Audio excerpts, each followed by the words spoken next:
Hi, இன்றைக்கி ஒரு சூப்பரான ரெசிபியோடு வந்திருக்கேன். என்னென்னு கேட்டிங்கன்னா, கத்திரிக்காய் கடையல்.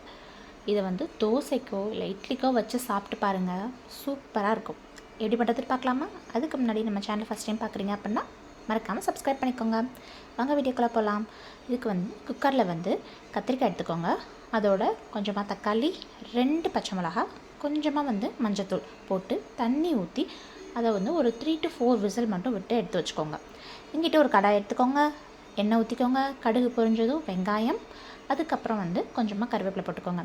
அப்புறம் நம்ம குக்கரில் வந்து கத்திரிக்காய் வேக வச்சுருந்தோம்ல, நல்லா வந்து கடைஞ்சிக்கோங்க. கடைஞ்சிட்டு அதையும் வந்து நம்ம அந்த கடாயை வந்து ஆட் பண்ணிடுறோம். ஆட் பண்ணிட்டு கொஞ்சமாக காரத்துக்கு ஏற்றாப்புல வந்து மிளகாத்தூள் ஆட் பண்ணிட்டு தேவையான அளவு உப்பையும் ஆட் பண்ணிடுங்க. அப்புறம் கொஞ்சமாக புளி தண்ணியும் வந்து கரைச்சி வச்சுருக்கேன், அதையும் ஆட் பண்ணிட்டு கொதிக்க விட்டு ஆஃப் பண்ணிட்டிங்கன்னா செம்மையான கத்திரிக்காய் கடையல் ரெடி ஆயிரும்.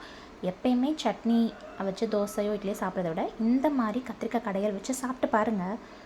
அடிக்கடி இதை செய்வீங்க. அண்ட் சப்ஸ்கிரைபும் பண்ணிடுங்க. பாய்.